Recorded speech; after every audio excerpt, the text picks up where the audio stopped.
सिद्धेभ्यः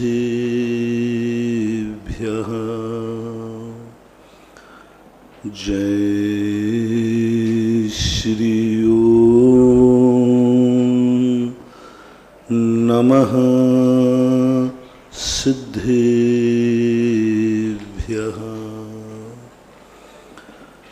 जय श्री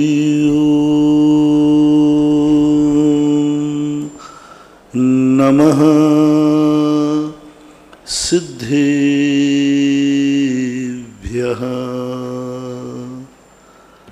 सर्वमंगल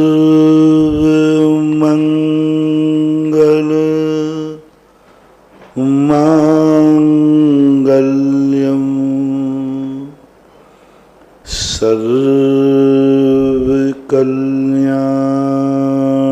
सर्वकल्याणकारिकं प्रधानं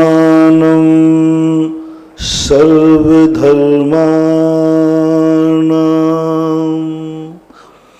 जैनं जयतु शासनं जैनं जयतु शासनं। पंच परमेष्टि भगवान की जय हो। आचार्य श्री गुरुवर कुंद कुंद महाराज की जय हो। आचार्य श्री गुरुवर विद्या सागर महाराज की जय हो। परम पूज्य जगत पूज्य मुनि पुंग श्री सुधासागर जी महाराज की जय। आचार्य संघ की जय। नमस्ते। प्रसंग चला था कल की कुछ ऐसी योग्यताएं होती हैं जो योग्यताएं हमारे लिए स्वयं अपने अंदर उत्पन्न करना है, उसमें निमित्त की जरूरत नहीं है, गुरु की जरूरत नहीं है, गार्जियन की जरूरत नहीं है।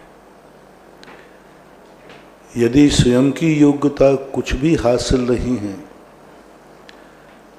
स्वयं कुछ भी नहीं सोच सकता, कुछ भी नहीं कर सकता, कुछ भी विचार नहीं कर सकता, वो तो गुरु के पास तक पहुंचने का अधिकारी ही नहीं है। असंगी पंचेंद्री तक जितने अनंत जीव हैं निगोदिया से लेकर के, वे सब ना तो गुरु के पास पहुंच सकते हैं, ना धर्म के पास पहुंच सकते हैं, और न उनका कल्याण हो सकता है जब तक वे उस दशा में रहेंगे तब तक। संगी पंचेंद्रियों में मनुष्यों में तिर्यंचों का तो ये खाली बुरा है, मन बिन निपट अज्ञानी थयो।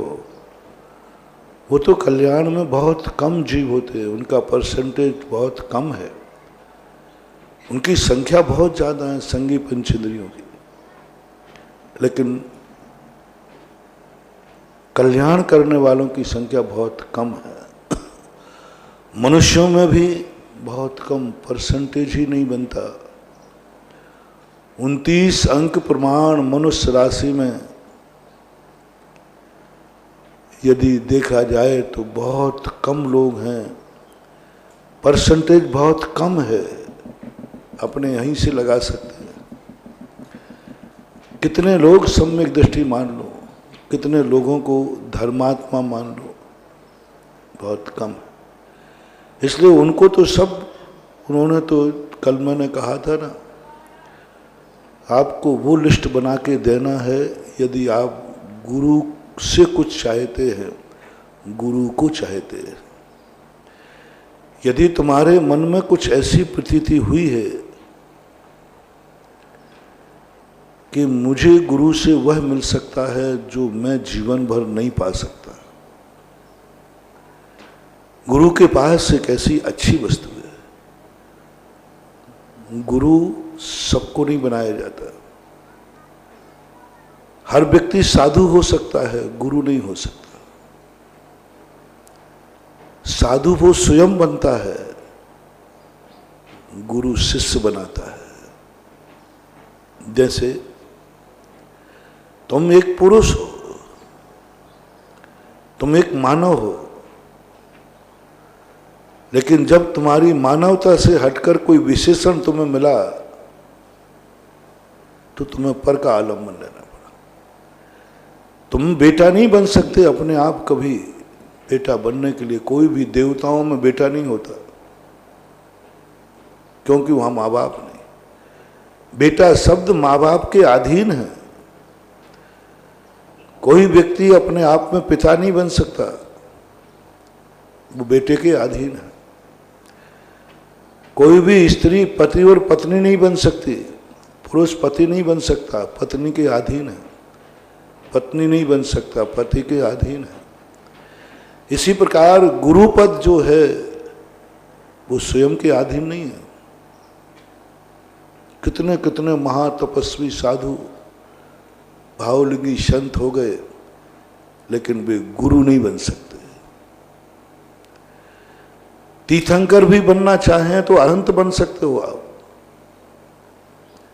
लेकिन तीर्थंकर आप हर व्यक्ति नहीं बन सकता। अरहंत बनने के लिए हमें किसी की जरूरत नहीं है। हमें अपने आत्मा में लीन रहना है। सबको छोड़कर अप्पा अप्पा में रहो, कुछ नहीं करना, तुम अरहंत बन जाओगे। लेकिन तीर्थंकर जगत के अधीन है, जगत कल्याणी भावना के अधीन है। दुनिया को तुमने क्या दिया, क्या सोचा, दुनिया के संबंध में आपके क्या विचार है? मुझे दुनिया से कोई लेना देना नहीं, मुझे अपने आत्मा से मतलब है। तो प्रकृति ने बंटवारा कर दिया। तुम अरहंत बन सकते हो, तीर्थंकर नहीं बन पाओगे, क्योंकि तुम अपनी सोच रहे हो, अपने आप पर विचार कर रहे हो। तुम सुखी स्वयं होना चाहते हो, तुम इस संसार को छोड़ना चाहते हो। जाओ अरहंत बनो, भोगो अनंत सुख। लेकिन तुम्हें मंदिर नहीं मिलेंगे, सिद्धालय तो मिलेगा। सिद्धालय मिलेगा, मंदिर नहीं मिलेगा। तुम्हें सब कुछ मिल जाएगा, लेकिन तीर्थंकर नहीं बनोगे। जन्म के अतिशय नहीं मिलेंगे, केवल ज्ञान के अतिशय नहीं मिलेंगे, पूर्णतः कल्याणक नहीं मिलेंगे, वैभव नहीं मिलेगा, रत्न वृष्टि नहीं, सब तुम्हारा मोक्ष मिलेगा। तुम्हारा निश्चित हो गया, सर्वार्थ सिद्धि से आए हो, मोक्ष जाना निश्चित है। करो अपना कल्याण। यदि तुम्हें तीर्थंकर बनना है तो जगत के संबंध में सोचो, जगत के संबंध में चिंतन करो, कुछ अपनी कमाई का भाग जगत को देने का प्रयास करो, भाव सोचो। तो बहुत कम जीव होते हैं जो कमाई अपनी हो और जगत को बांट दे में, कमा में स्वयं और दूसरे को दे दे में। बहुत कम लोग, बहुत गिने, वो तीर्थंकर होते हैं। ऐसी प्रकार साधु सब होते, बन सकते, सब साधु बन सकते। साधु में कोई अंतर नहीं है, कोई फर्क नहीं पड़ता साधु में। साधना करना है, सबसे निवृत्त होकर ध्यान में बैठ जाओ। लेकिन हर साधु गुरु नहीं होता, क्योंकि साधु के हाथ में गुरु नहीं है। गुरु शब्द तो शिष्य के आने से मिलेगा। शिष्य देगा, शिष्य कहेगा। तुम साधु हो, तुम साधु की अनुभूति होगी तुम्हें। गुरु की अनुभूति अकेले में नहीं हो सकती। गुरु की अनुभूति शिष्य कराएगा। शिष्य साधु नहीं बोलेगा, गुरु बोलेगा। और जब शिष्य साधु गुरु बोलेगा, तब तुम गुरु की पदवी पर बैठने के अधिकारी हो। अपने आप गुरु पद पर नहीं बैठ सकते, अपने आप गुरु नहीं बन सकते। क्या दुनिया का कोई व्यक्ति तुम्हें गुरु कहता है? क्या उसने तुम्हारे लिए गुरु मान लिया है? क्या तुम कोई आदर्श बन गए हो? क्या तुमने अपनी तपस्या का कुछ भाग उस शिष्य के नाम दिया है? तुमने कमाई की है, तुमने पढ़ाई की है, शिष्य को दान दे दी। दान कहलाता है कब? कमाई तुमने की, अपने लिए कमाया था, लेकिन जैसे शिष्य सामने आया, उस कमाई को उठाकर शिष्य को दे दिया, वो दान कहलाता है। जैसे आप लोगों ने कहा, मैंने कल परसों कहा था कमाई आपने की, अपने लिए कमाई की, लेकिन जैसे ही गुरु आए, जैसे ही भगवान आए, आपने अपने खुद की कमाई का दान दे दिया। खुद की कमाई का दान के लिए कभी नहीं कमाना, दान के लिए कभी नहीं कमाना। और दान जो है पराई वस्तु का नहीं दिया जाता, अपनी वस्तु का देता। जो कमाई तुमने अपने लिए की है कमाते समय, उसमें से दान देना। स्वस्यात् सर्गो दानम, उसमें देना। कई लोग कहते महाराज जी मैं तो दान के लिए अलग से कमाई करता हूं, वो दान में आई गई नहीं। दान के लिए अलग से मत कमाओ, जो अपने लिए कमाया है उसी में से दान दो। इसी प्रकार गुरु शिष्य के लिए कुछ नहीं कमाता, शिष्य के लिए माला नहीं फेरता, शिष्य की तपस्या नहीं करता, लेकिन जो सब कुछ अपने लिए करता है, लेकिन जब शिष्य सामने आता है तो उसको अपनी खुद की कमाई, खुद का ज्ञान उसको दे देता है। वो दान है, वो फलता है। कई गुरु कहते हैं कि से शिष्य मैं तेरे लिए माला फेरता हूं, तेरे लिए कमाई कर रहा हूं, तेरे लिए अध्ययन कर रहा हूं, वो ज्ञान उस शिष्य को फलता नहीं है। और जो कहते हैं देख शिष्य, मैंने ये साधना अपने लिए की थी, मैंने ये स्वाध्याय अपने लिए किया था, मैंने ये द्वादशांग का ज्ञान अपने लिए किया था, लेकिन आज मुझे जो कुछ भी मैंने अपने लिए कमाया था, मैं ये सब कुछ तुझे देना चाहता हूं। और मेरा इसके बदले कोई स्वार्थ नहीं है, बस तुझे देना चाहता हूं। जब शिष्य को कुछ मिलता है उस समय वह कह देता है आज से तुम मेरे गुरु हो। अब वो कुछ भी हो सकता है। आचार्य ने मुनि दीक्षा ली थी, अपने कल्याण के लिए ली थी। गुरु की आज्ञा मान के आचार्य पद ग्रहण किया था, शिष्य को रत्नत्रय दे दिया, उसने गुरु कह दिया। शिष्य को व्रत दे दिया, उसने गुरु कह दिया। शिष्य को ज्ञान दे दिया, उसने गुरु कह दिया। गुरु पराधीन है। और मोक्ष के लिए गुरु पद की कोई जरूरत नहीं होती, साधु पद जरूरत है। मोक्ष के लिए गुरु पद नहीं चाहिए। इसलिए समंतभद्र महाराज ने गुरु पद का प्रयोग ही नहीं किया, गुरु शब्द का ही प्रयोग नहीं किया, उन्होंने तपस्वी शब्द का प्रयोग किया। उन्होंने गुरु शब्द का, क्योंकि उन्हें मोक्ष मार्ग बताना था, सम्यक दर्शन बताना था। और तपोव्रताम कहा और एक स्थान पर तपस्वी कहा, दो चीजें कही, क्योंकि मोक्ष मार्ग का प्रसंग था।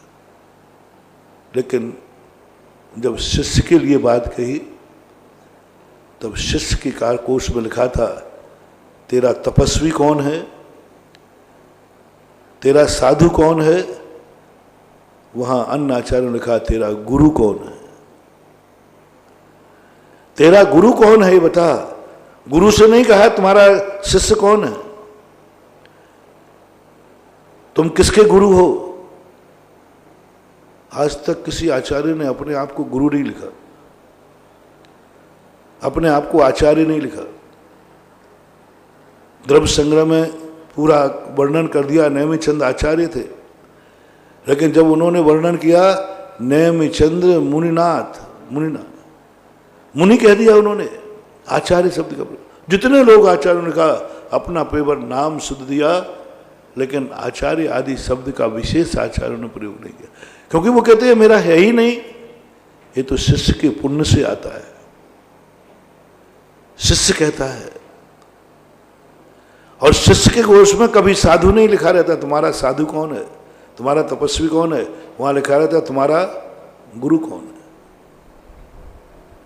आप किसी आचार्य के पास जाना, किसी गुरु के पास आज तक दुनिया में किसी नहीं कहा आप किसके गुरु हैं,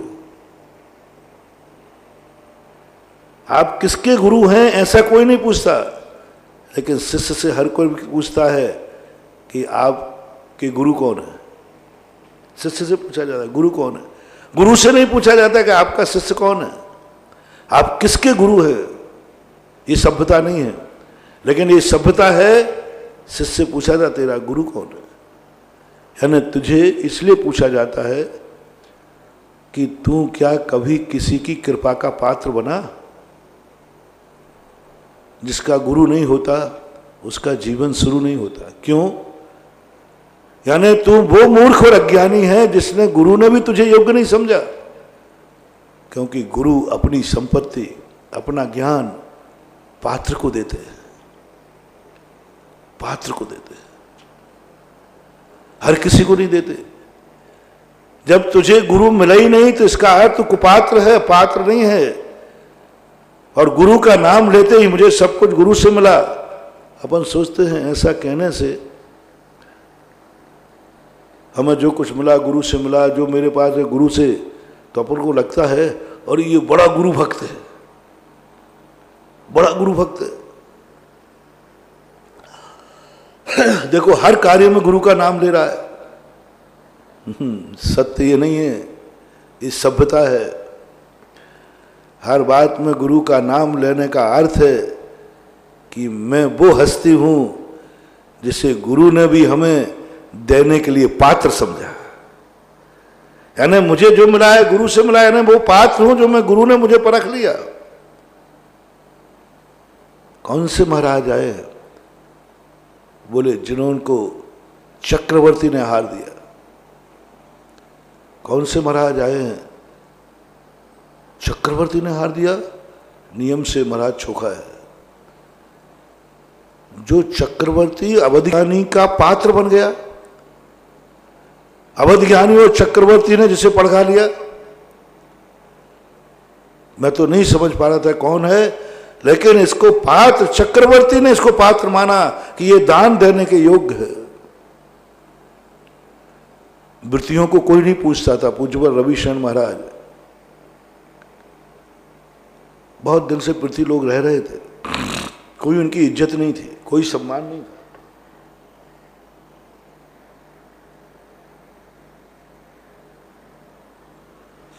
कोई सम्मान नहीं था।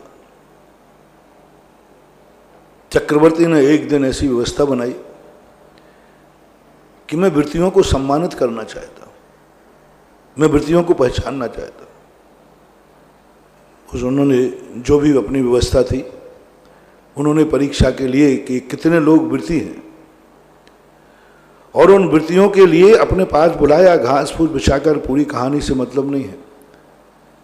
और चक्रवर्ती ने उनको सोने से सम्मानित किया, स्वर्ण सूत्र से। सारी जनता में आज तक उनको कोई जय जयन नहीं करता था, पूछता नहीं था।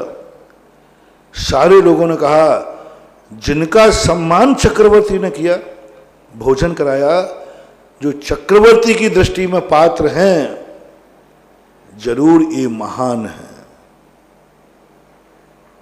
जब चक्रवर्ती ने उन प्रतिमाधारियों को पात्र बनाया तो बोलो चक्रवर्ती की महिमा बढ़ी या प्रतिमाधारी की महिमा बढ़ी?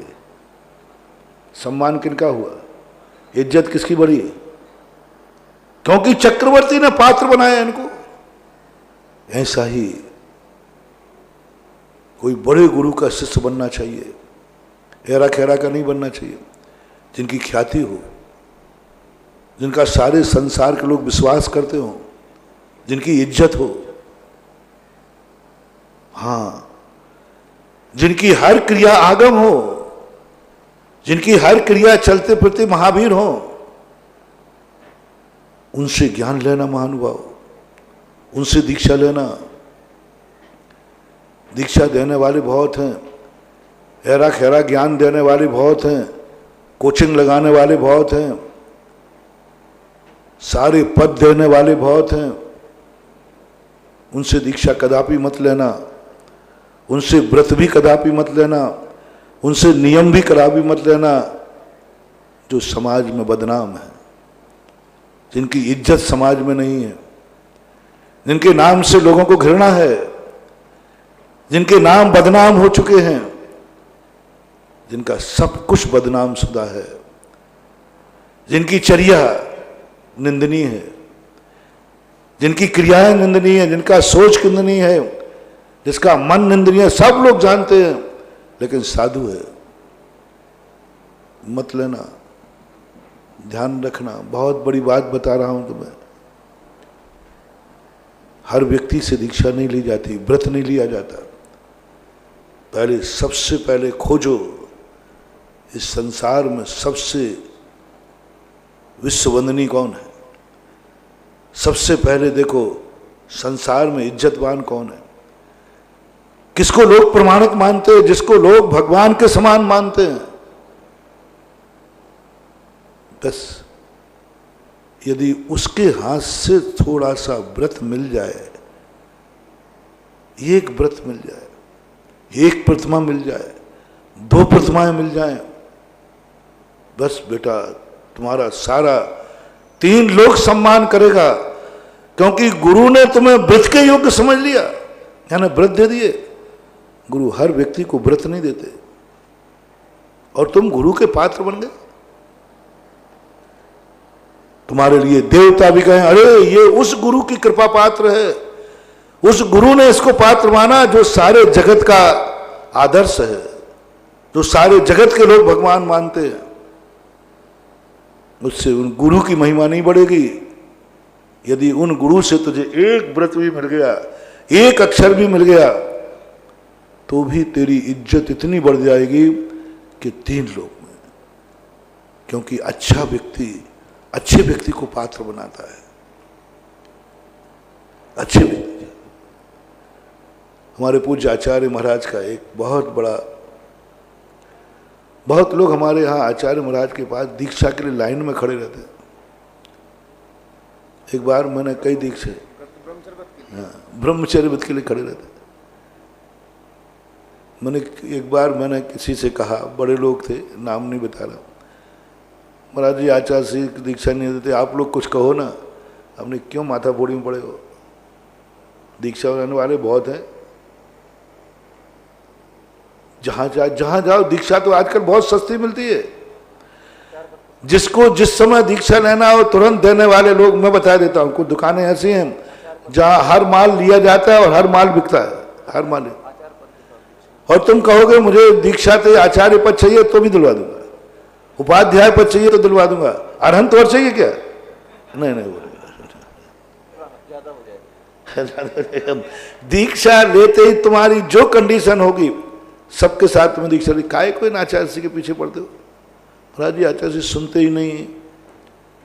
बच्चे लोग थक जाते हैं कि महाराज जी आचार्य जी बाद में 3 बार होया, वो कुछ भी सुनते ही नहीं, कहते चलो देखेंगे बाद में। क्या करें, परेशान है। सारी दुनिया आचार्य जी से परेशान है, बहुत सब तरफ से परेशान है। आचार्य जी से हर व्यक्ति परेशान है। आशीर्वाद ढंग से देते नहीं, नमोस्तु कर करके नमोस्तु करने वाले परेशान, कोई दर्शन मिलते नहीं, उनसे परेशान। 2 शब्द बोलना दुनिया के आचार्य साधुओं के पास घंटों बैठने मिलता है, वहां 2 मिनट भी बोलना नहीं मिलता। अरे व्रत लेने जाओ तो वृत्ति नहीं देते। अब तो कुछ संसार का धन दौलत तो नहीं मांग रहा हूं, धनदार का धन दौलत नहीं मांग रहा हूं, व्रत मांग रहा हूं, व्रत तो दे दो, वृत्ति नहीं देते। दीक्षा मांगने वाले करे, दीक्षा ही नहीं देते। अरे भाई अब ठीक है, संसार की चीजों का आप साधु हो नहीं दे रहे, मत दो, कम से कम जो दीक्षा मांगे उसको दीक्षा तो दो। कम से कम नहीं तो 200-400 लोग होंगे जो आचार्य से आज दीक्षा देने कहें, खुला भंडार छोड़ दें।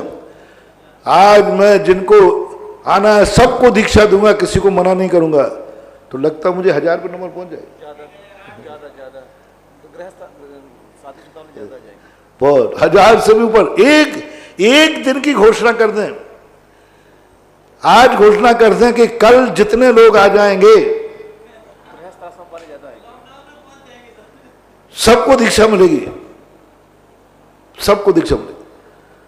काहे का लॉकडाउन, लॉकडाउन, सब सरकार की व्यवस्थाएं सब ठप।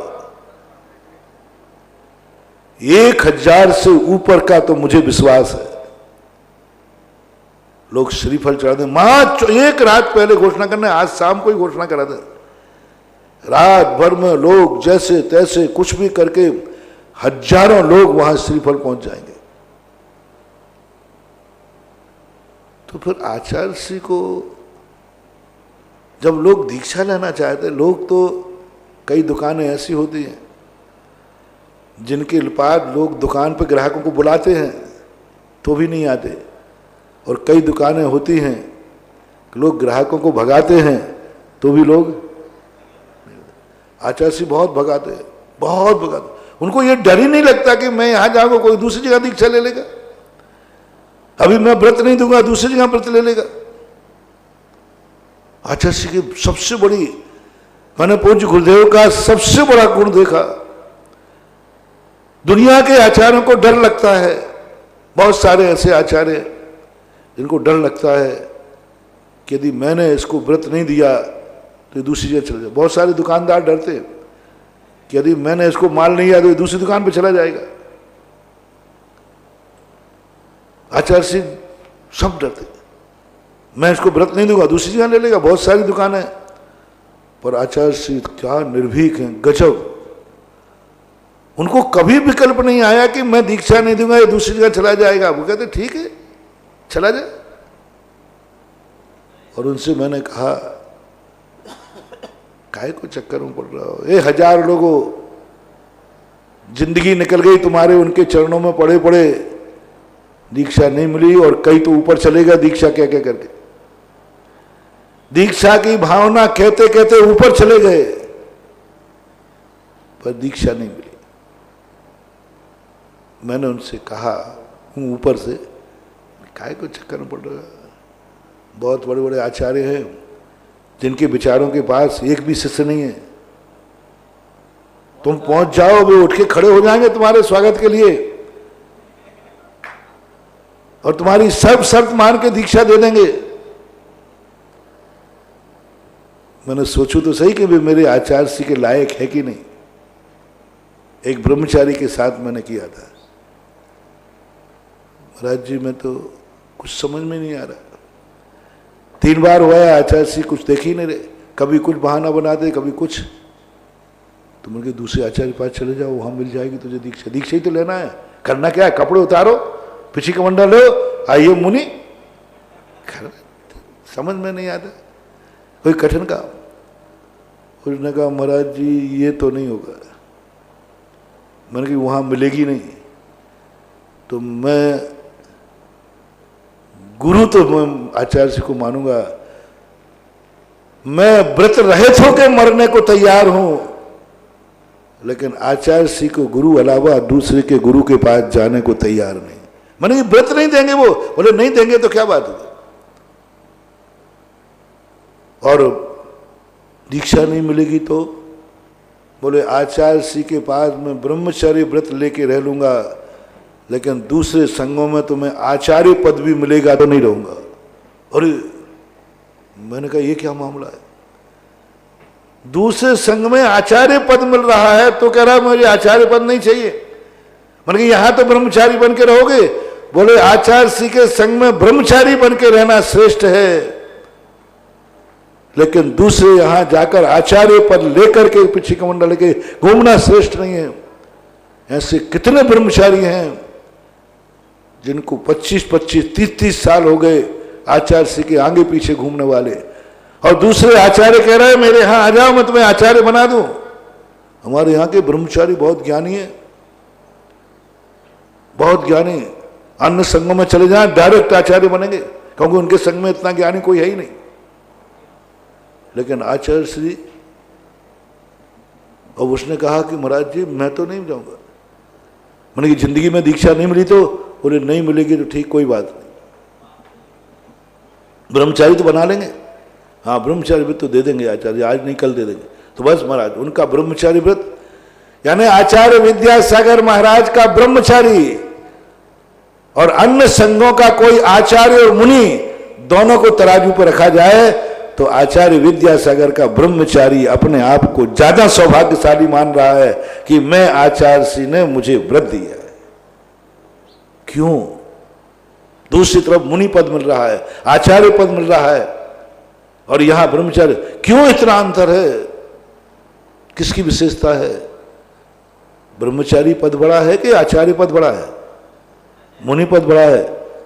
पर कभी कभी कोई माल किसी दुकान का इतना महत्वपूर्ण होता है कि वहां का एक छोटा सा भी व्रत मिल जाए, छोटा सा भी व्रत मिल जाए, महानुभाव बहुत बड़ी बात कह रहा हूं, अच्छे गुरु से यदि छोटा सा भी व्रत मिल जाए तो गर्व करना, कम से कम उसने तुम्हारा गुरु बनना स्वीकार कर लिया है। हमें व्रतों से कोई लेना देना नहीं है। अभी मैं आज व्रतों की चर्चा नहीं कर रहा हूं, व्रतों से मतलब नहीं है, हमें तो सच्चा गुरु चाहिए, चाहे वो अव्रत में मिले, चाहे व्रत में मिले, छोटे व्रत में मिले। व्रतों की महत्व नहीं है, गुरु का महत्व। अच्छे गुरु से छोटा भी व्रत मिलता है तो तुम 3 लोक में पूजनी हो गए।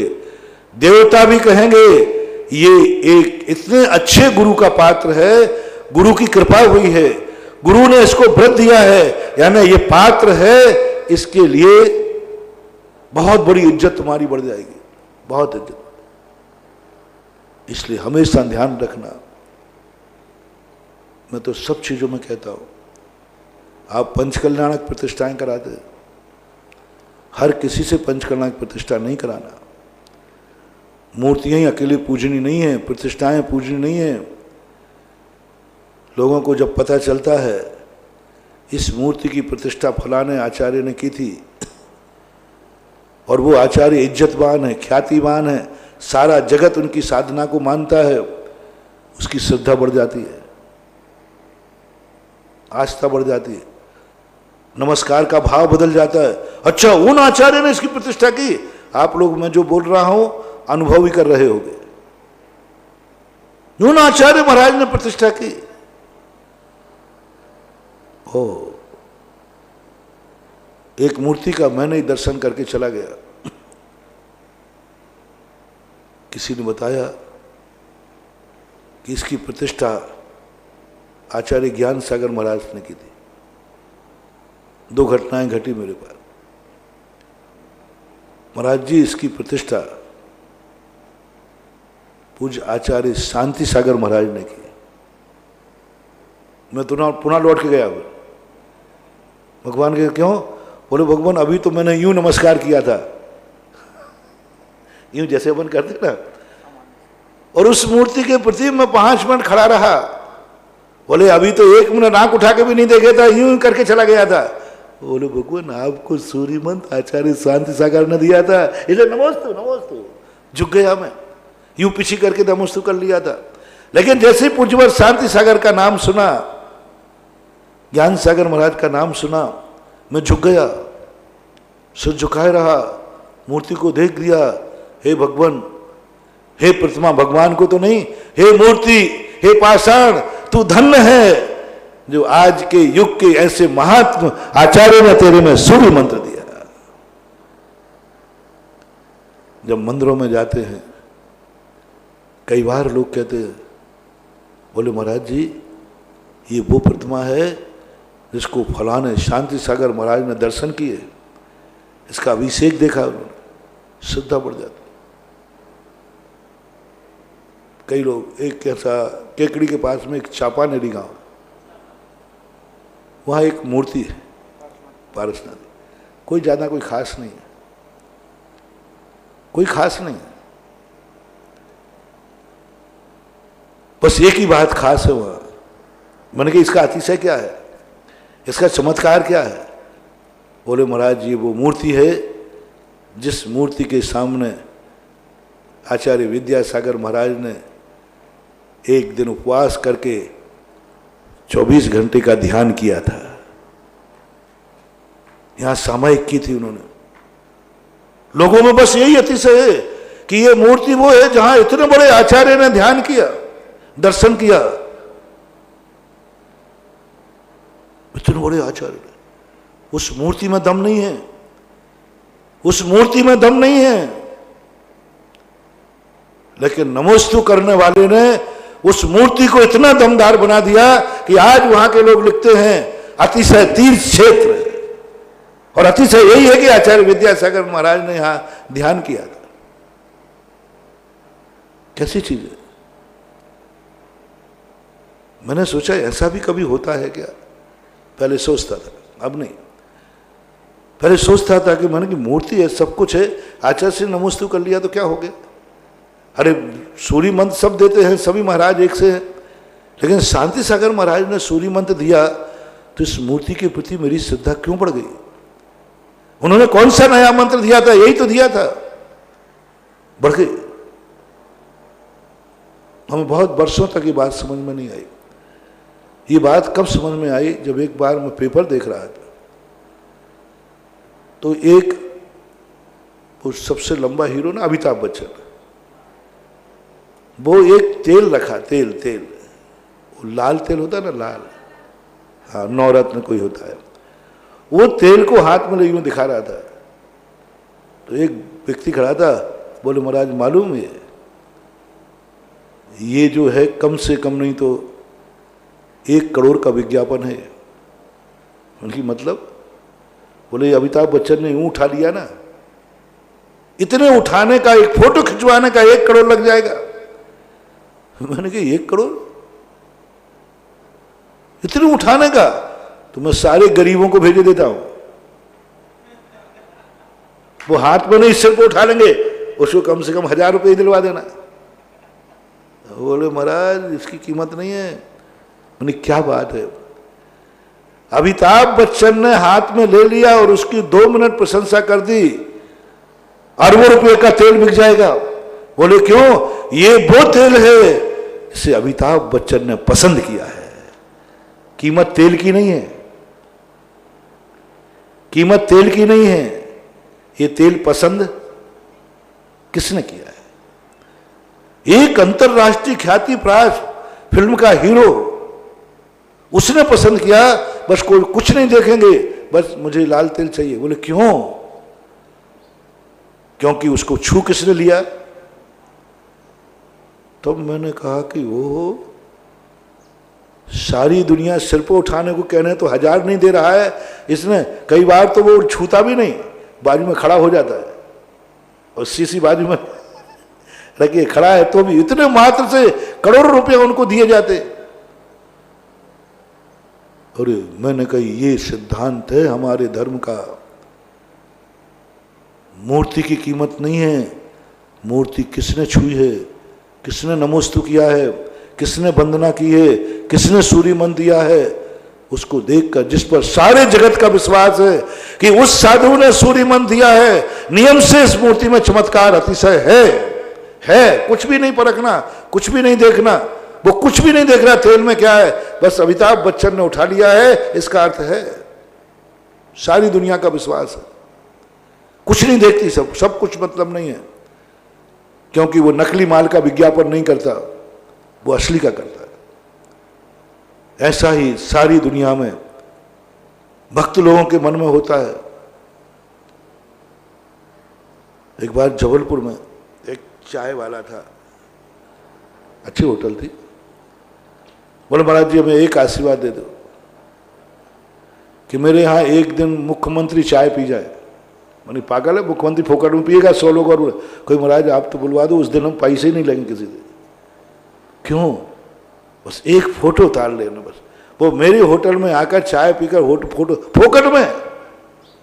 मैंने इसका क्या होगा इससे, अरे महाराज आपको मालूम नहीं है, वो फोटो टांगूंगा और सारे नगर में विज्ञापन होगा, ये वो होटल है जहां मुख्यमंत्री। मैंने कीमत चाय की नहीं है, बोले महाराज आजकल चाय की कीमत नहीं है, आजकल चाय की कीमत नहीं है, आजकल ये कीमत है कि यहां कौन व्यक्ति चाय पीता है। मुख्यमंत्री बस लोग सोचेंगे नहीं, वहां बिल्कुल घटिया चाय भी मिलती हो तो भी पी के आएंगे। मैं उस होटल में चाय पी के आया हूं जिसमें मुख्यमंत्री चाय पीता है। मैं उस मूर्ति को पूजा करता हूं जहां कभी आचार्य श्री ध्यान करते थे, आचार्य श्री ने नमोस्तु किया है, आचार्य श्री ने वंदना किया है। बड़े गर्व से कहते हैं हम लोगों को जब लेने आते हैं राजस्थान, महाराज जी आप गांव पधारो। मैंने क्यों, तुम तो ऐसे बोला, अरे महाराज जी हमारा गांव वो है जहां आपके गुरुजी पधारे। अरे मैंने कहा ये तो दादागिरी है। बड़े गर्व से कहते हैं महाराज यहां आचार्य श्री आए थे, एक दिन रुके थे, निकल गए थे, कुछ भी कहते, आज तक उनको गर्व होता है। उनकी कोई पहचान ही नहीं थी। उनकी यही पहचान है कि एक दिन गुरु यहां से, वो कहते मेरे नगर की क्या पहचान थी, कोई नहीं जानता था, कौन पूछता था, लेकिन उनकी पहचान बन गई कि एक गुरु हमारे यहां आहार करके गया है। आहार करके चले जाएं तो कहते अरे महाराज ये वो चौका है जिसमें आचार्य शांति सागर महाराज के आहार हुए। बड़ी दादागिरी से कहता, आकड़ के बोलता है। बड़े पुराने लोग कहते महाराज जी हमने आचार्य शांति सागर को आहार दिए। उसका अहंकार तो है कि नहीं पता नहीं, लेकिन उसके प्रति हमारी भी श्रद्धा भाव बढ़ जाता है। अच्छा ये वो पावन पवित्र आत्मा है जिसने पूज्यवर को आहार दिया। हमारे मन में, हम साधुओं के मन में उसके प्रति एक श्रद्धा भाव आ जाता है, एक उसके प्रति एक अलग ढंग का भाव आ जाता है। तो महानुभाव, तुम्हें अपनी जिंदगी में कुछ चाहिए है, हर दुकान से मत खरीदो, हर दुकान से खरीदो। माल तो कहीं भी मिल जाएगा, लेकिन ऐसी दुकान से खरीदो जिससे खरीदने के बाद तुम दुनिया को कह सको, ध्यान रखना ये माल मैं फलानी दुकान से लाया हूं। जिसका नाम लेने पर तुम्हें ध्यान रखना मैंने व्रत लिया है, किससे लिया आपने व्रत? ऐसे व्रत जैसे आचार्य का नाम बोलो, अच्छा उनका है, ओहो उनकी कृपा तेरे ऊपर हो गई, उनका कृपा पात्र है तू, उन्होंने व्रत दिया तुम्हें, हाँ वो मेरे गुरु हैं। गुरु का सम्मान तुम्हारे से नहीं बढ़ेगा। उनका सम्मान तो उनका खुद का है, लेकिन बड़े गुरु की कृपा होने से जो तेरा सम्मान है वो जमीन से लेकर आकाश में पहुंच जाएगा। कई बार शिष्यों का सम्मान, अच्छे अच्छे शिष्य देखे मैंने, बहुत साधक है, सच्चे हैं। मैं बहुत बड़ी बात कह रहा हूं आज। सच्चे हैं, साधक हैं, अच्छी साधना है, निर्दोष हैं, निर्दोष हैं, अपनी आत्मा में नहीं रहते, 28 निर्गुण में कहीं दोष नहीं लगाते, वस्तुतः सच्चे, वस्तुतः सच्चे हैं, लेकिन समाज में उनकी इज्जत नहीं है।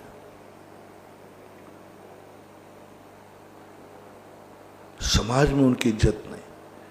मैंने कि इतना बढ़िया साधु, इतना ज्ञानी साधु, ये इज्जत क्यों नहीं पा रहा है? मैंने कि क्या बात है। जब समाज के बीच में मैंने सर्वे किया तो मैंने कहा इसका गुरु खोटा है, इसका गुरु खोटा है। इसने किस गुरु से दीक्षा हुई? उस गुरु का शिष्य कभी ठीक हो ही नहीं सकता, उस गुरु का चेला चोखा हो ही नहीं सकता। मैंने श्राप, मैंने कि भैया देखो चर्या अच्छी है, बढ़िया है, महाराज जी सारा जगत जानता है वो गुरु कितना बदनाम है, कितना शुक्लाचारी है, और ऐसे गुरु का शिष्य अच्छा हो ही नहीं सकता। ये घोषणा कर दी उन्होंने, हो ही नहीं सकता अच्छा, और अच्छा था।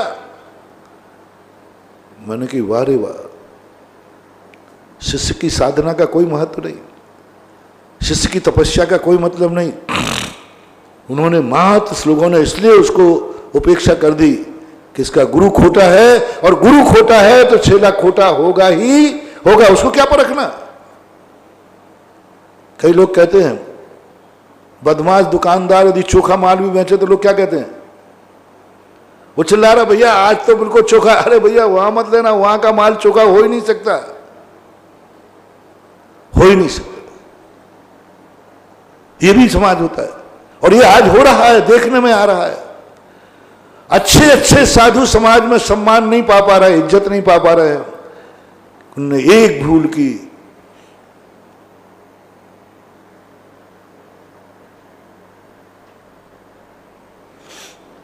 उनकी कोई कमी नहीं, बस एक कमी है, वे गुरु को परखने में चूक कर गए। गुरु खोटा पकड़ लिया, गुरु बदनाम शुदा पकड़ लिया। गुरु जो समाज में विश्वास खो चुका है उसको पकड़ लिया, उसको पकड़ लिया, उसके शिष्य बन गए। बस यही दोष उनको वो ऊंचाइयां नहीं दे पा रहा है जिस ऊंचाई के वो योग्य थे। बहुत मंदिरों में मैं देख रहा हूं, पंचकल्याणकों में, महाराज जी इस मूर्ति में कमी क्या है? कोई अतिशय नहीं हो रहा है, कोई मानने को तैयार नहीं। मैं पूछ लेता हूं लोग कि मैंने सूर्य मंत्र किसने दिया? बोले महाराज आप पूछो मत, जिन्होंने सूर्य मंत्र दिया उनकी चर्या मैं आजकल मूर्तियों में कम देखता हूं। तुम लोग पूछते हो तो मैं तुम्ही से पूछ लेता हूं कि भाई इस मूर्ति को आपने, क्योंकि हम लोगों की छूने की आदत कम है, बहुत कम छूते हैं मूर्तियों को। अब नए मंदिरों में जाते हैं तो हम लोगों की छूने की बहुत कम आदत, छूने के बाद मूर्ति पता चले। लोग कहते महाराज जी ऐसा कुछ करो, देखो हमने करोड़ों रुपया खर्च किया, इतना सुंदर मंदिर बनाया, मूर्तियां बैठानी, और पंचकल्याण में उन्हें पानी की तरफ आया, फिर भी मूर्तियों में अतिशय नहीं आ रहा है, कोई अतिशय मानने को तैयार नहीं है। मैं पूछता हूं दीजिए सूर्य मंत्र किसने दिया है? वो साधु वे आचार्य कैसे थे? बोले महाराज जी बदनाम शुदा थे, उनकी कोई इज्जत नहीं है, हर बच्चे को उनको बुरी दृष्टि से देखता है, कोई कुछ नहीं, उनसे दिलवाया है, उनसे सूर्य मंत्र दिलवाया। मैंने कहा बस बेटा इस मूर्ति में कभी कोई विश्वास ही नहीं करेगा। एक स्थान पर तो ये तक हुआ, मैंने किसने दिया? बोले इस चेले इसने दिया। तो मैंने कहा वो तो अच्छा साधु था, अच्छा साधु था, पर उसके द्वारा सूर्य मंत्र दी हुई मूर्ति प्रतिष्ठित होकर के जगत में विख्यात होना चाहिए। पर आज पता नहीं, आप बताओ। फिर तुरंत मेरा दिमाग चला, मैंने कि जिस चेले ने सूर्य मंत्र दिया उसका गुरु कौन था? इज्जत वाला था कि बेइज्जती वाला? शीतलाचार्य था कि निर्दोष था? तब उन्होंने बताया मुराद उसके तो शीतलाचार्य जगत में विख्यात है, सारा जगत जानता है उस चेले ने। मैंने कि बस लोगों के मस्तक नहीं झुकेंगे, लोगों के मस्तक नहीं झुकेंगे, लोगों का अतिशय नहीं आएगा, उस गंधोदक के प्रति श्रद्धा नहीं बनेगी, क्योंकि ऐसे चेले ने सूर्य मंत्र दिया जिसका गुरु ठीक नहीं है। इसलिए व्रत लेने के पहले गुरु कीजिए जान के, पानी पीजिए जान के, गुरु जान के करना। पंचकर्मा कराने के पहले देखो बल्दियत देखो। एक पहले शादियां होती थी, कुंडियां मनाई जाती थी 2-2, 3-3 पीढ़ी की। आज भी गुरु बनाने के पहले सारे जगत से मेरा कहना है, गुरु बनाने के पहले ये देखना, 2 चीजें देखना, जिसको तुम गुरु बनाने जा रहे हो वो ठीक है कि नहीं, वो जगत का विश्वास पात्र है कि नहीं, सारा जगत उसका सम्मान करता है कि नहीं, उसको किस प्रकार के लोग सम्मान करते हैं, जुआड़ी भुआड़ी, गंजेड़े भंगेड़े, सट्टा का नंबर पूछने वाले, किस ढंग के लोग उनके चारों तरफ रहते हैं, किस ढंग के लोग चारों तरफ घूमते हैं, कैसे भक्तों का ये गुरु है, पहला देखना। बहुत बड़ी बात कह रहा हूं, ये पहली बार ही मन में आई, आज प्रसंग में आ गई तो आ गई। सबसे पहले गुरु बनाते समय देखना इस गुरु के चारों तरफ घूमने वाले भक्त की क्वालिटी क्या है। गुरु के पास एकदम मत जाना, गुरु को एकदम तुम पहचान भी नहीं पाओगे। गुरु बहुत गूढ़मय होता है, रहस्यमय होता है। गुरु के दोष पकड़ना तुम्हारे बस की बात नहीं है, गुरु की कमी देखना तुम नहीं देख पाओगे, क्योंकि तुम श्रद्धा से भरे हुए हो, तुम मुनि भक्त हो। तुम्हारी तो कल्पना में नहीं आती कि मेरे मुनि में कोई दोष हो भी सकता है कि नहीं। जब श्रद्धा चरम सीमा पर होती है, व्यक्ति को कभी कल्पना में भी नहीं आता। इसलिए तुम मत जाना, तुम्हें मैं एक थर्मामीटर दे रहा हूं, जिसको तुम गुरु बनाने जाओ तो उस समय थोड़ा, एक दिन 24 घंटे जो भी समय आपको मिले, ये देखना यहाँ किस क्वालिटी के भक्त आते हैं। जो भक्त आते हैं वे इज्जत वाले हैं कि बेइज्जती वाले हैं, उनकी सियार क्या। भगवान महाराज की नहीं कह रहा हूं भी, पूज्यवर शांति सागर महाराज जब शिखर जी से कटनी आने लगे, सन 1928-30 की बात हो, 1928 की चतुर्मास थे। 1932 में तो जयपुर हुआ था। 1928 में बुंदेलखंड जो है मध्य प्रदेश पंडितों का गढ़ रहा है, वहाँ मुनियों के प्रति अच्छे भाव नहीं थे। और शांति सागर महाराज के संबंध में सुन लिया कि उनका चतुर्मास कटनी हो सकता है, और उन्होंने सोचा कैसे पहुंचूं शांति सागर महाराज से। 8 दिन रह गए हैं चतुर्मास के, कैसे परखूं कि ये सही साधु हैं कि नहीं, सही आचार्य हैं कि नहीं। तो पंडित जी अपना रूप बदल करके और शांति सागर महाराज के संग में पहुंच गए। उनको कोई, उस समय सब बाहर के लोग थे उनके साथ में, ज़्यादातर मध्य प्रदेश का कोई नहीं था, सब महाराष्ट्र दक्षिण के लोग थे। उन्हीं में जाकर वो मिल गए सामान। 8 दिन तक कटनी वालों ने देखा, पंडित जी जगमोहन लाल जी ने, कि महाराज के पास किस ढंग के लोग हैं। महाराज को नहीं परखा उन्होंने, महाराज तक तो पहुंच ही नहीं पाए। उन्होंने देखा कि इनके पास जो भगत आते हैं उनकी क्वालिटी क्या है, वो कैसे लोग हैं, उनकी इज्जत क्या है, उनकी भाव क्या है।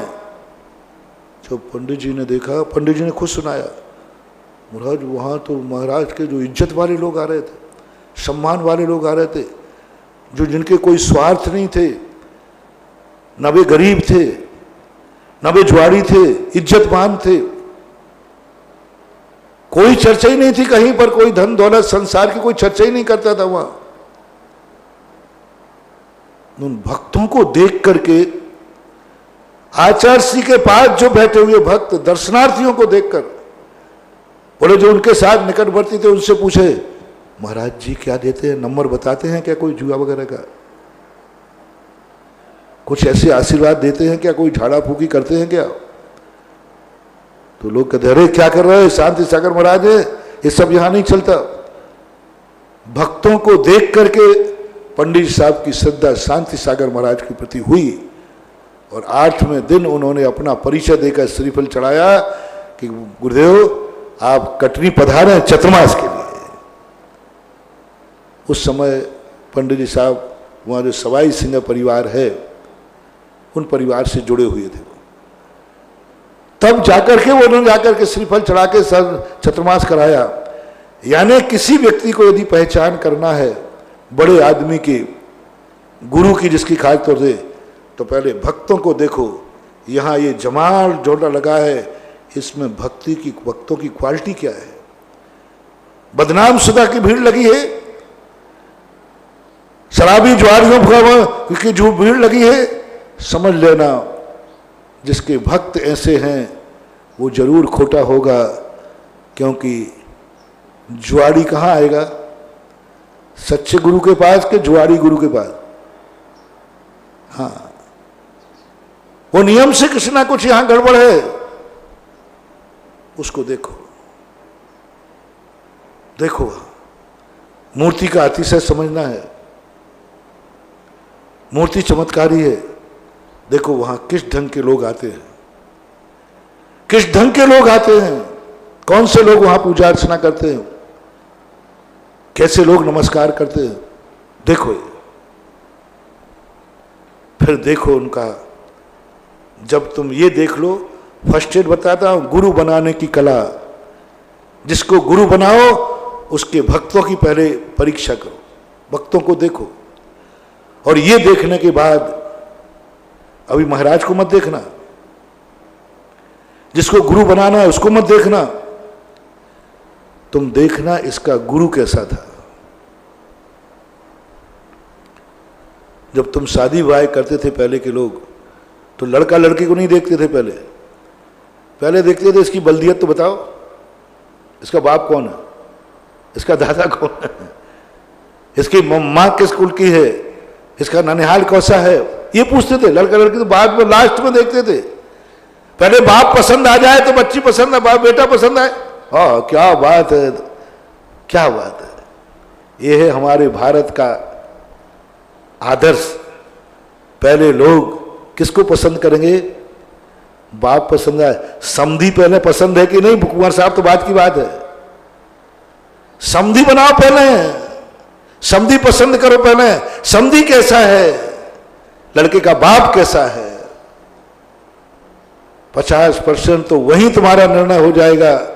इसका बाप इज्जत वाला है, इज्जत वाला कुल है, खानदान है, इसकी रेपुटेशन है, वहीं तुम्हारा मन कहेगा अब क्या देखना है। ऐसे इज्जत वाला कुल क्या देखना यहां, क्या परखो इनको, इनके गुरु कौन है। यदि गुरु उनका खोटा हो, गुरु यदि खोटा हो, सावधान, इसके ऐसे को गुरु जल्दी मत बनाना। और जब तुम्हें पता चले कि ये फलाने गुरु का, अंदर से आवाज आएगी अब क्या परखेगा रे, ये माल उस दुकान का है, क्या परखना। कई लोग खोल के ही नहीं देखते, दुकान देखते किस दुकान से लाए हो, बस लाओ वहां पर, कोई फिक्र करने की जरूरत नहीं है। कंपनी का माल है, रेपुटेड कंपनी का माल है, वहां गलत हो ही नहीं सकता। और अच्छी कंपनियां ये लिखती हैं यदि तुम्हें कोई शिकायत हो तो आप माल भी वापस ले जा दे देना और पैसे भी वापस ले जाना। पैसे तक वापस कर देती है, नहीं हमारा माल, वो उसका सम्मान करती हैं। उनका यदि कोई खोटा माल निकल जाए ना, और कोई बोले साहब आपके पैकेट में खोटा निकला, उसका सम्मान करती हैं कि आपने मेरा खोटा माल मुझे बता करके मेरी इज्जत रख दी। और जो खोटी दुकानें होती हैं, वो खोटा ही माल बेचा था, वो कहते भाई खोटा ले जा, मैंने बेचा दिया, बिका माल वापस नहीं होता। तो गुरु अच्छा देखो, जिसको तुम गुरु बना रहे हो उसका गुरु कैसा है, तो गुरु। फिर तीसरे नंबर पर देखना, जिसको मैं गुरु बना रहा हूं इसकी दुनिया में क्या इज्जत है, दुनिया इसको किस दृष्टि से देखते हैं, दुनिया की दृष्टि में इसका सम्मान क्या है, कैसा मानते। हमारे गुरु जिसको बनाएंगे उसकी दुनिया में कोई मानता भी है कि नहीं।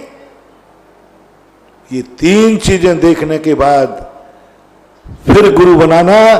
बेटा तुम्हारी जिंदगी में फूल ही फूल बिछे मिलेंगे, कांटे भी होंगे तो पैर रखते फूल बन जाएंगे, क्योंकि तुम्हारे तीन है गाते हैं। गुरु का गुरु चोखा है, गुरु के भक्त चोखे हैं, तो गुरु भी चोखा ही है। अब ऐसा गुरु तुम्हें छोटा सा भी व्रत दे दे तो भी तुम घबराना मत, तुम 3 लोक में पूज्य बन जाओगे। छोटा सा भी व्रत दे दे, एक प्रतिमा भी दे दे, ना बनाए मुनि ना बनाए आचार्य, एक प्रतिमा लेकर के मर जाना, देवता भी सम्मान करेंगे। कौन आ रहा है? उस गुरु का कृपा पात्र आ रहा है जिस गुरु ने इसको व्रत दिया था। और खोटे गुरु के द्वारा आचार्य भी बन जाओ, साधु भी बन जाओ, अरे उस कंपनी का माल है। कुछ कॉलेज बदनाम होते, कुछ कॉलेज बदनाम होते। किस कॉलेज से तुमने डिग्री प्राप्त की? उससे साहब मैंने पढ़ा है साहब, 18 घंटे पढ़ा है साहब, नंबर दे। बोले क्या देखना।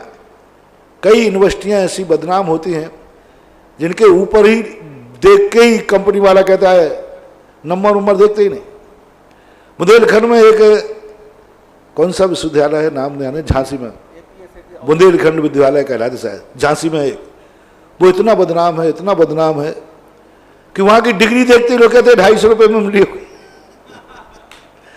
अब उसमें अच्छा व्यक्ति भी आ जाए तो भी कोई विश्वास नहीं करता।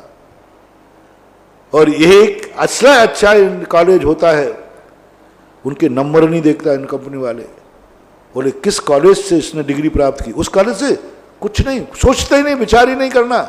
बोले आए होंगे नंबर कम, पड़ गया होगा बीमार किसी कारण से, उस कंपनी का उस कॉलेज से निकला हुआ विद्यार्थी है, इसको क्या परखना, नौकरी मिल जाती है। कॉलेज के नाम पर बच्चों से मुझे कह रहा, मैंने कि भैया कई लोग आजकल आज महाराज जी उस कॉलेज में मुझे दाखला मिल जाए। अरे मैंने कॉलेज में दाखला के क्या लेना देना है, कहीं से डिग्री प्राप्त करना। बोले नहीं महाराज जी, आजकल कंपनियां कॉलेज देखती हैं पहले किस कॉलेज से डिग्री मिली, यदि उस कॉलेज का मेरे लिए डिग्री मिल जाएगी फिर मुझे नौकरी की ढूंढना नहीं पड़ेगा, कंपनी वाले मेरे पास आएंगे। मैंने सोचा कि ये कितना बड़ा सोच है, व्यक्ति की योग्यता का मूल्यांकन कॉलेज से। बस यही स्थिति इस मोक्ष मार्ग में लाना चाहिए।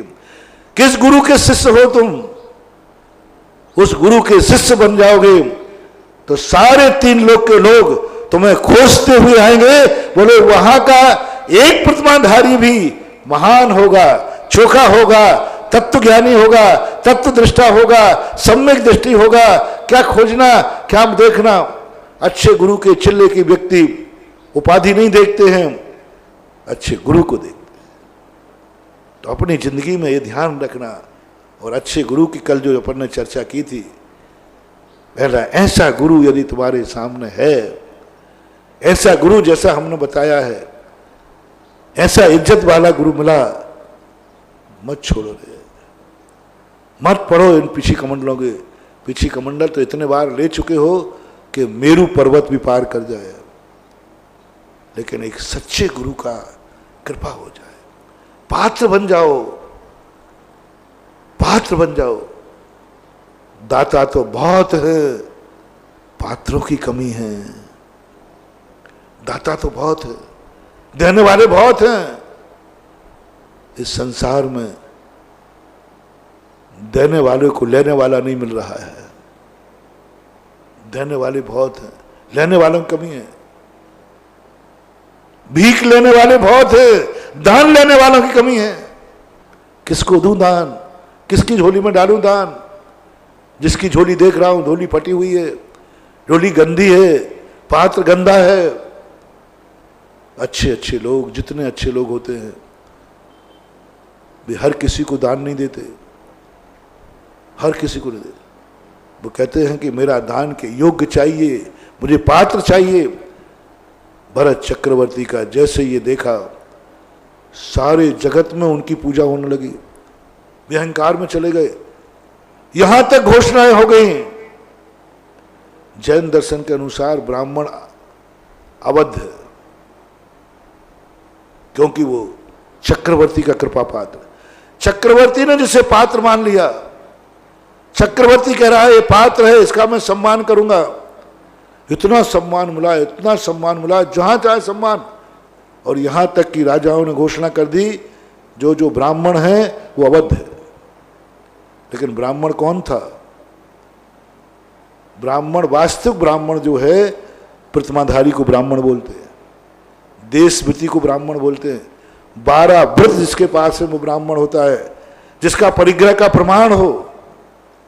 जैन दर्शन के अनुसार जो ब्राह्मण वर्ण की स्थापना हुई, बहुत सदाचारी था, रात्रि भोजन नहीं करते थे, अवक्त सेवन नहीं करते थे, गांजा भांग शराब कुछ नहीं। प्रतिमाधारी की क्या चर्या होती है? प्रतिमाधारी को ही ब्राह्मण कहा, यूं मानो। प्रतिमा है ना 12 व्रतधारी, 5 अणुव्रत, 4 शिक्षाव्रत। ब्राह्मण कौन है? जो संकल्पी हिंसा का त्यागी होता है। जैन दर्शन के अनुसार जो भरत चक्रवर्ती ने चयन किया था, महापुराण जिनसन स्वामी, जो संकल्पी हिंसा का त्यागी है, जो कभी ऐसा झूठ नहीं बोलता है जिसकी जिंदगी बर्बाद हो जाए, जो कभी भूखों मर जाएगा, चोरी नहीं करता, जो कैसी भी परिस्थिति में रहे वो कुशील नहीं करता, कैसी भी परिस्थिति में रहे परिग्रह का प्रमाण करता है, परिग्रह का प्रमाण करता है। असीम परिणय, आज खाने को कल की चिंता नहीं करता, जितने में परिवार चल जाता है उतनी चिंता करता है, परिग्रह प्रमाण। जो 3 गुणव्रत, दिग्व्रत, देशव्रत और अनर्थ दंड। दिग्व्रत प्रतिदिन नियम करता है, जिसका नियम होता है इतनी सीमाओं के बाहर हम जीवन में कभी नहीं जाएंगे, ब्राह्मण वो होता है। देशव्रत जो प्रतिदिन नियम करता है, नगर में भी हम आवश्यकता अनुसार जाएंगे। अनर्थ दंड कभी करता नहीं, एक बूंद पानी को अनर्थ दंड नहीं करता। व्यर्थ में पंखे लाइट नहीं जलाता, व्यर्थ में वनस्पति नहीं काटता। शिक्षाव्रत जो दोनों टाइम की कम से कम सामायिक करता है, 48 मिनट दोनों समय की सामायिक करता है, पंच परमेष्टि का ध्यान करता है, जो अष्टमी चौदस का प्रोष्ठोपवास करता है, अष्टमी चौदस को उपवास करेगा, नहीं बने तो एकासन करेगा, अष्टमी चौदस का प्रोष्ठोपवास करता है नियम से, जैन दर्शन के अनुसार, वह ब्राह्मण की कोटि में दिया गया। फिर कौन सा रह गया?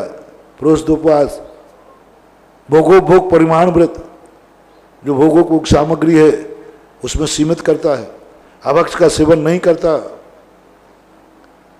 और संलेखना पूर्वक मरण करने का भाव करता है। यानी एक प्रतिमाधारी की चर्या है, उसको ब्राह्मण घोषित किया, और वृद्ध चक्रवर्ती के द्वारा उसका सम्मान होने से घोषणा कोई, ऐसा प्रतिमाधारी, ऐसा 12 व्रतों को धारण करने वाला ब्राह्मण अबद्ध है। यानी उससे कभी गलती भी हो जाए, यानी वहां कितना बड़ा सूत्र है, प्रतिमाधारी वृत्ति से, जो प्रतिमाधारी वृत्ति है उससे यदि कभी गलती हो जाए कर्म के आवेश में, अज्ञानता पूर्वक, किसी के भड़कावे में, किसी के कहने में, प्रमाद बस, तो कानून बना दिया गया, उसको मृत्यु दंड नहीं दिया जाएगा, क्योंकि वो प्रतिमाधारी है, क्योंकि वो ब्राह्मण है, क्योंकि चक्रवर्ती के द्वारा सम्मान को प्राप्त हुआ। जिसको चक्रवर्ती ने सम्मान किया हो उसको दुनिया में कौन मार सकता है? कितना भी अपराध कर दे, इज्जत बनती है। तो यहां मैं ये कहना चाहता हूं कि एक प्रतिष्ठित व्यक्ति यदि तुम्हें पात्र बना लेता है तो सारा जगत तुम्हें अबद्ध घोषित कर दिया। एक प्रतिष्ठित गुरु तुम्हें शिष्य बना लेता है तो सारा जगत तुम्हारे गुण दुर्गुण नहीं देखता, तुम्हारी कमियां नहीं देखता। गुरु के गुणों के सामने, गुरु के तेज के सामने तुम्हारे दोष भी ढक जाते हैं, क्योंकि गुरु का इतना बड़ा प्रभाव है, इतना बड़ा तेज है कि लोग उसी चकाचौंध में उनके शिष्य के दोष भी नहीं देख पाते। वो तो गुरु के तेज को देखकर शिष्य को प्रणाम कर लेते। सावधान, शिष्य में दोष हो लेकिन गुरु का तेज हो तो लोग जैसे ही आएंगे गुरु का तेज देंगे, फलाने गुरु का चेला है, फलाने गुरु का है, बस उसी गुरु के तेजत्व में शिष्य को देखना भूल जाएंगे और तुम्हें सम्मान दिला देंगे। इसलिए कम से कम अपनी जिंदगी में गुरु का एक स्वरूप बनाओ, अपनी जिंदगी को समर्पित करो। वहां ये मत देखो कि इन गुरु से मुझे क्या मिला है, तुम ये देखो मुझे गुरु मिला है। क्या कह रहा हूं मैं? ये मत देखो कि मुझे गुरु से क्या मिला है, ये देखो कि मुझे गुरु मिला है। कई लोग ये कहते हैं मुझे भली गुरु मिला हो नहीं मिला हो, लेकिन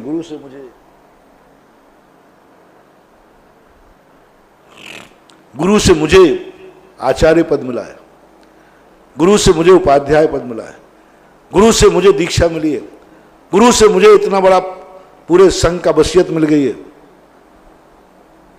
गुरु तो नहीं मिला, ठीक नहीं है, सब मिट्टी हो गया। मैं तो सारे संसार के लोगों से कहना चाहूंगा, इस कलयुग में भगवान से क्या मिलता है? कलयुग के भगवान की मूर्तियों में अतिशय है कि नहीं, इनसे कुछ मिलता है कि नहीं, ये मत देखना महानुभाव। तुम इतना ही देखना मुझे भगवान मिल गया, मैंने भगवान को पहचाने, बस इससे ज्यादा मत सोचना। इससे मुझे क्या मिलेगा, ये क्या देगा मुझे, इस चक्कर में मत पड़ना। कलयुग है, इतनी पढ़ना ये भगवान है कि नहीं, ये भगवान का स्वरूप है कि नहीं, 18 दोषों से रहित है कि नहीं, सर्वज्ञ है कि नहीं। जो भी लग रहा जिसने राग देश कामादि जीते सब जग जान लिया, सब जीवों को मोक्ष मार्ग का निष्प्रय हो उपदेश। बुद्ध वीर जिन हरिहर ब्रह्मा, या उसको स्वाधीन कहो, भक्ति भाव से प्रेरित होकर चित्त उसी में, बस इतना जान लो भगवान सच्चा है कि नहीं। बस महानुभाव, बहुत करुणा दया करके कह रहा हूं, सब छोड़ दो। कुछ भी नहीं मिला। कोई कहे क्या मिलता है इनके दरवाजे, बोले कुछ नहीं मिलता है, मुझे भगवान मिल गया। भगवान से तो कुछ मिला नहीं। ऐसे ही गुरु, तुम ये मत होड़ में जाओ इन गुरु से मुझे क्या मिलेगा, इनके दरवाजे जाने से ठोकरें मिलेंगी और क्या होगा, ना वो देखेंगे ना आशीर्वाद देंगे ना कुछ तो नहीं करेंगे, क्या मिलेगा। मत पड़ो रे इस चक्कर में। इस कलयुग में एक ही बात विचार करो, मुझे गुरु से कुछ मिले या नहीं मिले, मुझे गुरु मिल गया इतनी बहुत है, काफी है। पांडव जब कृष्ण के दरवाजे से लौटे तो क्या मिला। दुर्योधन तो कहता है मुझे 11 अक्षौणी सेना मिली, बड़ा उत्सव मनाया। देखो कृष्ण ने मुझे 11 अक्षौणी सेना दे दी, सुदर्शन चक्र को निस्तेज कर दिया, सब जो कुछ भी कृष्ण के पास था सारा का सारा श्री कृष्ण ने मुझे दे दिया। शकुनी मामा खुश, श्री कृष्ण ने सब कुछ दे दिया। बोले सब कुछ दे दिया, जो नहीं दिया उसको ताली में बंद कर दिया। उन्होंने नियम ले लिया, मैं इस युद्ध में शस्त्र नहीं चलाऊंगा, सुदर्शन चक्र नहीं चलाऊंगा, मैं युद्ध नहीं लड़ूंगा। ये घोषणा कर दी। ये घोषणा सुनकर शकुनी मामा को पांडव का डर नहीं था,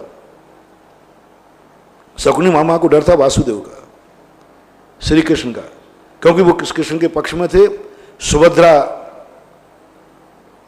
अर्जुन को विवाही थी, बहनों ही थे उनके, तो इनको डर था कि यदि कृष्ण युद्ध में उतर आए तो दुर्योधन तेरी पराजय निश्चित है।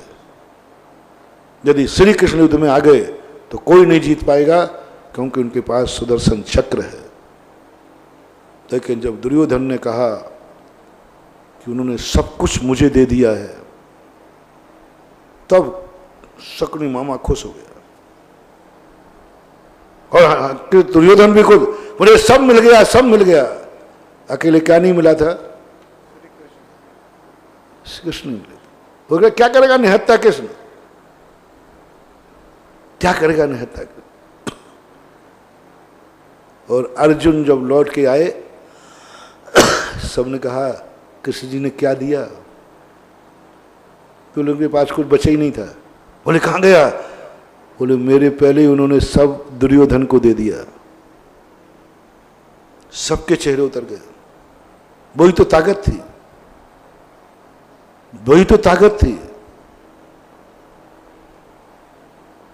द्रौपदी का भी चेहरा उतर गया, भैया ने सब कुछ दुर्योधन को दे दिया, अब मेरे केसों का क्या होगा। पूरी की पूरी पांडव सेना में, पूरे पांडव पक्ष में कुंती तक के मन में भाव आ गया, सब कुछ दुर्योधन को दे दिया, सब कुछ दुर्योधन को दे दिया। मात्र एक व्यक्ति अस्वस्थ था, धर्मराज। एक व्यक्ति अस्वस्थ था, भीष्म पितामह। एक व्यक्ति अस्वस्थ था, विदुर। उन्होंने कहा सब कुछ दुर्योधन को दे दिया। कृष्ण जी किसके पक्ष में थे, बोले अर्जुन ने कहा कृष्ण जी मिले हैं मुझे, कृष्ण जी से कुछ नहीं मिला। कृष्ण जी मिले हैं मुझे, कृष्ण जी से कुछ नहीं मिला। धर्मराज खुश हो गए, अर्जुन को छाती से लगा लिया। विदुर खुश हो गए। बस धर्मराज अर्जुन से कहते हैं, भीम से कहते हैं, भीम नाराज हुआ, सब कुछ दुर्योधन को दे दिया, और अर्जुन तो उनका बहनों ही था, कुछ तो आधा आधा बांटते। धर्मराज कहते हैं भीम भिखारी मत बन, भीम हमें कुछ नहीं चाहिए, मुझे श्री कृष्ण मिल गए, बस यही बहुत है, मैं कुछ नहीं चाहिए। और इतना हर्ष हो गया, अंत में बोलो जिसको सब कुछ मिला वो जीता कि जिसको अकेले श्री कृष्ण मिले वो जीता। बस ऐसे ही तुम मनाओ। तुम मत चाहो कि गुरु से क्या मिला, तुम चाहो मुझे गुरु मिला, बस गुरु मिला मुझे। तुम मत चाहो नमोकार मन से क्या मिलेगा। सुनो रे बनिया लोगों, सारे लोगों से मैं क्या कहना है, हर चीज में बनियाईगिरी मत दिखाओ। मुझे भगवान से क्या मिला, अरे मूर्ख, भगवान से कुछ नहीं मिला, भगवान तो मिला। इस अभिषेक से मुझे क्या मिला, अरे मूर्ख, अभिषेक से कुछ नहीं मिला, लेकिन अभिषेक तो मिला। इस पूजा से मुझे क्या मिलेगा, कुछ नहीं मिलेगा, पूजा तो मिली। इस नमोकार मन से मुझे क्या मिलेगा, अरे मूर्ख, नमोकार मन से क्या मिलेगा, यह सोचने वाला दुर्योधन है, और नमोकार मंत्र मुझे मिल गया, ये सोचने वाला धर्मराज युधिष्ठिर है। अब तुम नमोकार मंत्र की माला फिर, इस नमोकार मन से क्या मिलेगा। सुन लो रे सारी दुनिया के लोगों, जब जब तुम्हारे मन में ऐसा भाव आवे कि नमोकार मन से क्या मिलेगा, शांति धारा से क्या मिलेगा, पूजा पाठ से क्या मिलेगा, मंदिर से क्या मिलेगा, तब तब तुम समझना दुर्योधन है, और दुर्योधन का नाश होना निश्चित है। तुम्हारा विनाश होगा। तुम्हें मिलेंगे बहुत सारे देने वाले लोग। तुम देने वालों से खुश होते हो तो तुम्हारा नाश निश्चित है। पत्थर की लकीर समझ लेना, जहां जहां तुम देने वालों से खुश होते हो वहां नाश निश्चित है। और उन लोगों से मेरा वरदान दे रहा हूं, जहां तुम्हें कुछ नहीं आना, मुझे कुछ मिले या नहीं मिले, मुझे नमोकार मंत्र मिल गया। पूजवर पूजवाद स्वामी भगवान से कहते हैं नमोकार मन से, मुझे कुछ नहीं चाहिए भगवान, मोक्ष भी नहीं चाहिए, केवल ज्ञान भी नहीं चाहिए, मुझे कुछ नहीं चाहिए, बस मुझे एक भावना है कि जब मेरे प्राण निकलें नमोकार मंत्र मेरे मुंह से निकले। बस मैं कुछ नहीं चाहता हूं, मैं नमोकार मंत्र चाहता हूं। और सम्यक दृष्टियों की बात सोचने वाले सुनो, तुम ऐसी धारणा बना लो मुझे कुछ मिला या नहीं मिला, मैं दरिद्र हूं, मैं गरीब हूं, मैं रोगी हूं, मैं सब कुछ हूं, लेकिन मैं वो भाग्यवान हूं जो मुझे जन्म से नमोकार मंत्र मिला। मुझे कुछ नहीं मिला, लेकिन मैं भाग्यवान हूं, मैं उस कुल में जन्मा जिस कुल में मुझे जिनेंद्र भगवान मिले। मुझे कुछ नहीं मिला, गुरु ने आज तक कुछ नहीं दिया, लेकिन गुरु को देखते मनाओ, मुझे गुरु मिल गया। ऐसे ही यदि लोक व्यवहार में लगाना हो तो बंधु, मैंने एक बार और प्रवचन दिया था कभी, जो संबंध तुम्हारे हैं उनमें से हटा दो। माता पिता से मुझे क्या मिला, क्या मिला, भूल जाओ रे। जब जब तुम्हारे मन में ये बात आए कि माँ बाप से मुझे क्या मिला, और माँ बाप तुम्हारे अच्छे हैं, खोटे माँ बापों की बात नहीं कर रहा हूं मैं, अच्छे माँ बाप जो बहुत अच्छे हैं लेकिन गरीब हैं, बहुत अच्छे हैं लेकिन तुझे कुछ नहीं दे पाए, बहुत अच्छे हैं लेकिन अंधे हैं, बहुत अच्छे हैं लेकिन विकलांग हैं, बहुत अच्छे हैं लेकिन तेरे कोई काम के नहीं है, बहुत अच्छे हैं लेकिन कामों में पड़े हैं, बहुत अच्छे हैं लेकिन कामों में पड़े हैं, कोई काम के नहीं, तुझे एक पैसा भी तुझे देने वाले नहीं सहयोग, तो भी तुम बस अंदर से एक, मैं अपने भक्तों से कामना करना चाहता हूं जिसने कुछ भी नहीं दिया, जन्मांध है, जन्म विकलांग है, कुछ भी तुझे नहीं दिया, बस तू एक बात को अंदर से निकाल दे। कोई पूछे इन्होंने क्या दिया है, बोले इन्होंने कुछ नहीं दिया, मुझे चाहिए भी नहीं, मुझे माँ बाप मिले हैं, बस यही मेरा सब कुछ है, चिंता मत करना। आज तुझे अंधा माँ बाप मिला है, ऐसा पिता मिलेगा कि छत पे बैठकर सूर्य में स्थित विमान के दर्शन करेगा, क्योंकि तूने ये कह दिया मुझे कुछ नहीं मिला, माँ बाप मिले, बस कुछ नहीं कहना तुम्हें। माँ बाप से मुझे कुछ नहीं मिला लेकिन माँ बाप मिले हैं। बस ये धारणा तुम्हारे अंदर से आ जाए, एक दिन तुम चक्रवर्ती के बेटा बनोगे। क्यों तुमने अंधे माँ बाप से कह दिया इस बाप से तुझे क्या मिला है, अंधा है? बोले कुछ नहीं मिला, बाप तो मिला। ये सोच करके ऐसा कर्म तुम्हें भेजेगा कि जाए तुझे ऐसा पिता मिलेगा, छत पर बैठेगा और मकर संक्रांति को विमान के दर्शन करेगा, ऐसी ज्योति मिलेगी।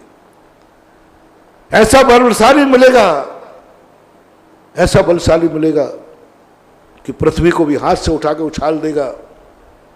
से हटा दो, हर संबंध से हटा दो। बंधु बहुत बड़ा रहस्य आज की प्रवचन की भाषा में, आज का प्रवचन का भाव पक्ष।